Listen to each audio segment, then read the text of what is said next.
Hello student, welcome to competition roof. आज हम बात करने जा रहे हैं यूपी पीसीएस 2024 का जो क्वेश्चन पेपर है उसके बारे में कि आखिर पेपर कैसा था, क्या समस्याएं स्टूडेंट के सामने खड़ी हुई हैं और 2025 के लिए इस पेपर में क्या संदेश है, आपको किस तरह से अपनी तैयारी को रीस्टार्ट करना चाहिए। रीस्टार्ट ही है एक तरह से, बिल्कुल नया तरीका, नए तरीके से पढ़ाई करनी पड़ेगी क्योंकि पुराने तरीकों से ये पेपर सॉल्व नहीं होने वाले हैं। ठीक है, तो सबसे पहले हम देखते हैं कि भाई ये बात करते हैं कि 2024 का जो पेपर हुआ है वो पेपर में अगर हम लेवल की बात करें कि किस लेवल का था, भाई सामान्य था कि कठिन था। देखो, हम कह तो रहे हैं कि भी ये मॉडरेट से टफ लेवल पे था, लेकिन मेरे अनुसार तो ये पेपर टफ ही था। अब बहुत से बच्चे आपको एग्जाम सेंटर्स के बाहर मिल जाते हैं, कहते हुए अरे आसान था, अरे ऐसा था, इतने हो गए मेरे, इतने अटेम्प्ट कर दिए। घर पहुंचते पहुंचते उनके जो अटेम्प्ट किए हुए क्वेश्चन होते हैं ना, वो हमें ही पता है कि कितने हो जाते हैं। तो उन सब चीज़ों पे नहीं जाना है, हमें ये देखना है कि भाई वास्तविक स्थिति क्या है, और वास्तविक स्थिति यही है कि पेपर कठिन था। पेपर कठिन था, पेपर आसान बिल्कुल नहीं था।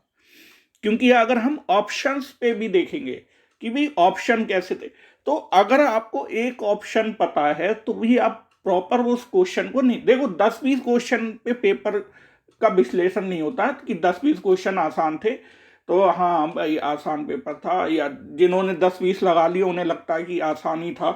हम मेरिट के अकॉर्डिंग देखेंगे, मेरिट कितनी जाएगी और लगभग कितने क्वेश्चन सही होने चाहिए। तो पहली चीज तो मैंने बताई कि पेपर वही कठिन था, तो टफ ही था पेपर, मॉडरेट भी नहीं बोलूंगा मैं इसको। पेपर कठिन था। और दूसरी चीज थी पेपर लेंदी था। लेंदी हम किसे बोलेंगे, भाई एक क्वेश्चन को पढ़ने में टाइम लग रहा है आपको, थोड़ा आप अपनी बुद्धि भी लगाएंगे, ये भी देखेंगे कौन सा ऑप्शन सही होगा। तो लेंदी थे, लाइनें थी, उनको पढ़ना, जैसे हम यूपीएससी के पेपर को देखते हैं कि यूपीएससी में इस तरह के पेपर ट्रेंड है, एक पूछा ही जाता है, लेंदी पेपर यूपीएससी का होता है।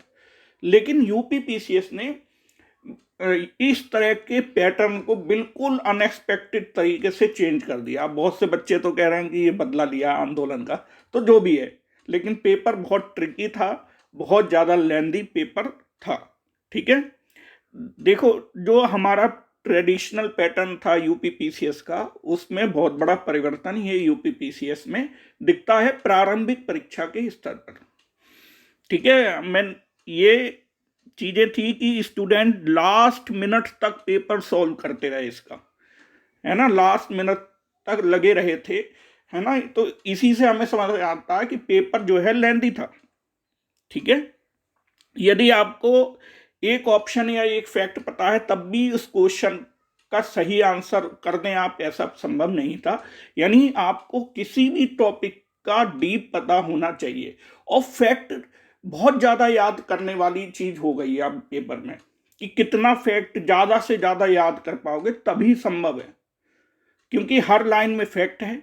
फैक्चुअल पेपर भी है ना। जैसे यूपीएससी में क्या होता है, थोड़ा एनालिसिस वाला पेपर ज्यादा होता है, विश्लेषण परक होते हैं यूपीएससी में, लेकिन यूपी पीसीएस में फैक्ट को भी बहुत ज्यादा डीपली हमें पढ़ने की जरूरत पड़ गई है अब। ठीक है, ये तो देखो पेपर की हमने बात की कि भाई टफ था, लेंदी था। तो आप लोग कमेंट में मुझे जरूर बताना भाई आप लोगों ने कितने कितने अटेम्प्ट किए हैं, है ना।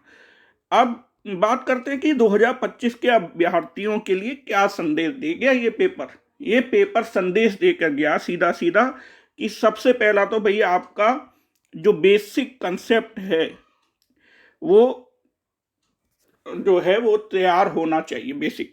अब जैसे पहले क्या होता था कि प्री की तैयारी ज्यादा की जाती थी, अब जो रणनीति है वो यूपीएससी वाली है, सीधी सीधी प्री प्लस मेंस, या प्री कम मेंस ऐसे भी हम कह सकते हैं। तो दोनों की तैयारी एक साथ करनी पड़ेगी यूपी पीसीएस के लिए भी।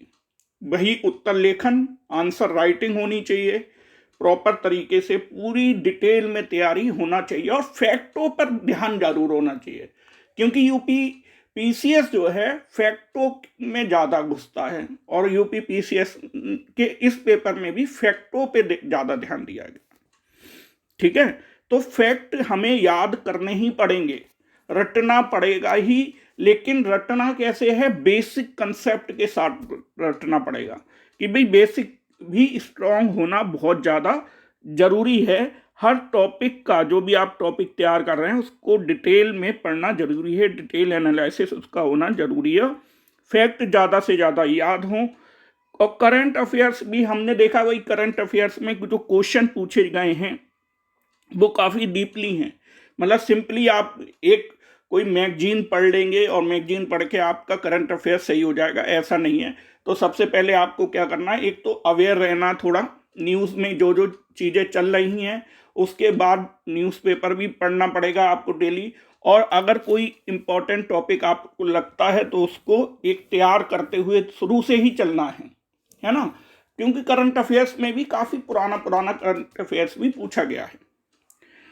अच्छा, फिर एक बात ये आ रही है सामने कि भी तो हम प्रीवियस ईयर्स क्वेश्चन जैसे पढ़ रहे थे, उनको क्या करें, उनको पढ़ें या नहीं पढ़ें, पेपर नए पैटर्न पे आ गया, आप पुराना जो प्रीवियस ईयर क्वेश्चन है उन्हें पढ़ना चाहिए या नहीं पढ़ना चाहिए। सबसे बड़ा एक प्रश्न चिन्ह है ये कि प्रीवियस ईयर्स क्वेश्चन पढ़ें या ना पढ़ें।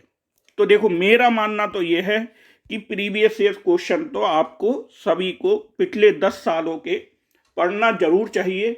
उससे एक हमारा जो सिलेबस है उस सिलेबस पर पूरी कमांड बनती है, होल्ड होता है एक, और एक परीक्षा के पैटर्न पर जो क्वेश्चन की पद्धति है उनके बारे में आपको पता चलता है। ठीक है, तो प्रीवियस ईयर्स को हम नेग्लेक्ट नहीं कर सकते, वो तो हमें पढ़ने ही हैं। प्रीवियस ईयर्स के जितने भी क्वेश्चन हैं उन सब सारे क्वेश्चन को पढ़ना ही जरूरी है, पढ़ना चाहिए। ठीक है, अभी हम देखेंगे, देखो इसमें क्वेश्चन पेपर में हमारे कौन कौन से टॉपिक से कितने क्वेश्चन आए ये मैंने तैयार किया अभी। ठीक है, तो अगर हम देखेंगे कि भाई हमारे जो क्वेश्चंस हैं हिस्ट्री से अगर हम देखें तो लगभग 25 क्वेश्चन हिस्ट्री से पूछे गए हैं, ज्योग्राफी से 25 क्वेश्चन हैं, है ना, हिस्ट्री से 25, ज्योग्राफी से 25, पॉलिटी से लगभग 23 क्वेश्चन हैं, इकोनॉमी और एग्रीकल्चर। देखो, मैंने एक परिवर्तन ये देखा है कि हमारा जैसे ज्योग्राफी से हर साल लगभग ज़्यादा, मेरा जो अनुभव है पुराने पिछले वर्षों में, कि ज्योग्राफी से क्वेश्चन ज़्यादा पूछे जाते थे, उसके बाद इतिहास से। इन्होंने लगभग समानता ला दी इन चीज़ों में। हम इकोनॉमी और एग्रीकल्चर की बात करेंगे तो इसका पोर्शन को बढ़ाया है इन्होंने, इकोनॉमी और एग्रीकल्चर के क्वेश्चन। और इकोनॉमी के क्वेश्चन भी जो बेसिक इकोनॉमी है, यानी ऐसे हम केवल बजट और वो पढ़ के करंट अफेयर्स से इकोनॉमी को जोड़ के नहीं देख सकते, उसका बेसिक भी आपको पता होना चाहिए। मतलब हमारी आर्थिक व्यवस्था जो 1950 से चली आ रही है उसके बारे में हमें जानना जरूरी है। ठीक है, और साइंस, ठीक है, साइंस से 17 क्वेश्चन है, थोड़े से कम है। करंट अफेयर्स हर साल की तरह करंट अफेयर्स से क्वेश्चन आ रहे हैं, लेकिन करंट अफेयर्स में आपको अपनी रणनीति पूरी तरह से परिवर्तित करनी पड़ेगी। करंट अफेयर्स पढ़ने का तरीका बदलना पड़ेगा। अगर आप पुराने ढर्रे पे चलते रहेंगे तो आपके लिए नुकसान होगा। ठीक है, टेक्नोलॉजी और डिफेंस से लगभग 3 क्वेश्चन थे और इन्वायरमेंट इकोलॉजी से लगभग 5 क्वेश्चन। तो इस तरह से आप देखेंगे ये क्वेश्चन पेपर का एनालिसिस कि किस भाग से कितने क्वेश्चन पूछे गए हैं वो यहाँ पर आप देख सकते हैं। इसकी पीडीएफ भी आप देख सकते हैं। और एक बहुत बड़ा अनाउंसमेंट है मेरी तरफ से कि अब हमने अपना ऐप लॉन्च कर रहे हैं नई साल पे, न्यू ईयर पे एक ऐप, अपना कंपटीशन रूप का ऐप लॉन्च करने जा रहे हैं।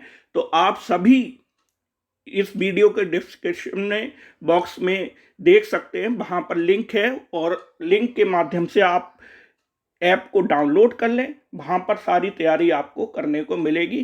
करंट अफेयर्स से संबंधित वीडियोस और पीडीएफ भी आपको वहीं पर मिलेंगे। तो देर ना करें स्टूडेंट, सभी ऐप को डाउनलोड जरूर कर दें।